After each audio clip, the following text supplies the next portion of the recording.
आप बताइए, दुर्गंध पसंद करते हैं इसीलिए गौशाला बना रहे हैं। हम सुगंध पसंद कर रहे थे इसलिए इत्र पार्क बना रहे थे। तो आपको दुर्गंध आ रही है, आप इत्र फैला रहे हो, यही बुद्धि आपके पास है।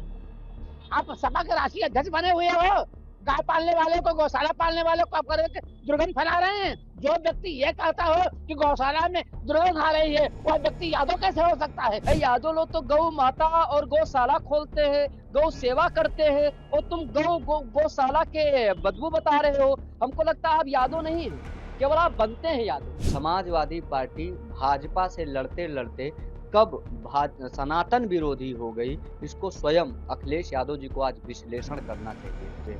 मैं मानता हूं कि ये सर्वाधिक यादव समाज को ही पीड़ा देने वाला बयान है कि गौशाला से दुर्गंध आता है। कभी राणा सांगा को उल्टा सीधा बोले हो, कभी औरंगजेब तरफदारी करे हो। अरे धन्य है अखिलेश जी, बुद्धि ठीक हो जाए। अरे वाह वाह वाह वाह, धन्यवाद आपको है अखिलेश जी। आप यदुवंशी बनते हैं, यादव बनते हैं। गौशाला चलाने का काम आपका है, गाय पालने का काम आपका है। कृष्ण के वंशज होते हैं, आज हम गाय पाल रहे हैं, गौशाला चला रहे हैं, उनकी सेवा कर रहे हैं, तो आपको दुर्गंध आ रही है, आप इत्र फैला रहे हो, यही बुद्धि आपके पास है। आप सभा के राष्ट्रीय अध्यक्ष बने हुए हो, गाय पालने वाले को, गौशाला पालने वाले को आप दुर्गंध फैला रहे हैं। आप जो है इत्र बेच रहे हो। कन्नौज, मुझे पता है कि इत्र में कितना घोटाला हुआ था, कितना आप लोगों ने किया था। आप सांसाई भाषा बोले हो, कभी राणा सांगा को उल्टा सीधा बोले हो, कभी औरंगजेब तरफदारी करे हो। अरे धन्य है अखिलेश जी, बुद्धि ठीक हो जाए। मैं तुमसे प्रार्थना करता हूँ, एक बार अयोध्या में आ जाओ, हनुमानगढ़ी में जाकर प्रणाम करो, राम जी को प्रणाम करो, अपने सैफई में हनुमान जी के मंदिर में जाकर प्रायश्चित करो, तुझे कोई माफ करने वाला नहीं है। जो व्यक्ति ये कहता हो कि गौशाला में दुर्गंध आ रही है, वह व्यक्ति यादव कैसे हो सकता है? तुम यादव कैसे हो सकते हो? तुम गोपालन कैसे कर सकते हो? है तेरे पास बुरी बात देने के लिए? सुधर जाओ, सुधर जाओ। अब सत्ता पाने वाले आप नहीं हो। भगवान श्री कृष्ण के गौ माता से बहुत प्रेम करते थे और गौ को माता मानते थे, और ग्वाल बाल जिस तरह गौ की सेवा करते थे। और आज यादव समाज में अखिलेश यादव जी हैं, और उनको गौ के गौशालों से गंध की बदबू आ रही है। वो कह रहे हैं बीजेपी गंध सूंघ रही, हम तो इत्र और सुगंध फैला रहे हैं। ये कहाँ मानसिकता गया, ये कहाँ संतुलन खो गया है उनका। उनको तो सोचना चाहिए कि हम यादव हैं, तुम इस तरह यादव हो। यादव लोग तो गौ माता और गौशाला खोलते हैं, गौ सेवा करते हैं, और तुम गौशाला के बदबू बता रहे हो। हमको लगता है आप यादव नहीं है, केवल आप बनते हैं यादव। आप, हमको लगता है आप किसी दूसरे धर्म को ज्वाइन कर लिए हैं, इसीलिए आपको गौशाला के जो बदबू है उसको आप गंध मारा। आप यादव नहीं है।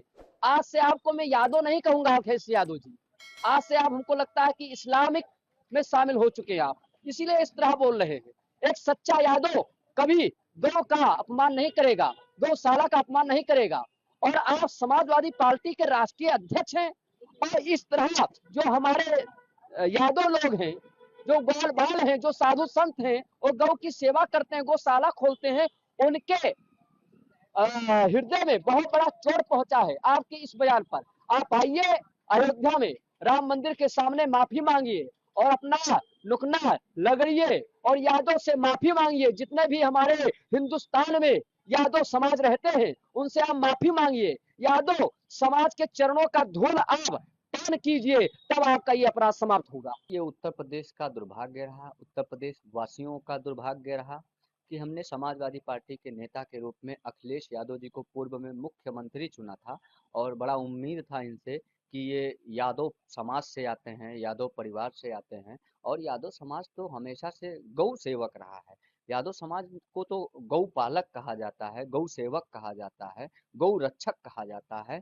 इस प्रकार की अपेक्षा नहीं थी कि जब सत्ता से बाहर होंगे तो इस प्रकार की बयानबाजी करेंगे। समाजवादी पार्टी भाजपा से लड़ते लड़ते कब सनातन विरोधी हो गई, इसको स्वयं अखिलेश यादव जी को आज विश्लेषण करना चाहिए।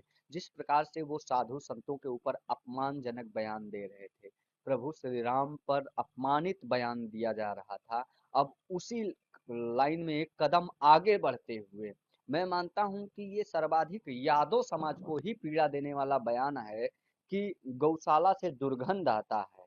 और भाजपा ने यदि गौ रक्षा के उद्देश्य से प्रदेश में गौशाला का निर्माण करवाया है, तो उस पर तीखी प्रतिक्रिया देते देते ये भाजपा पर प्रतिक्रिया देते देते ये सनातन पर ही तीखी प्रतिक्रिया देने लगे।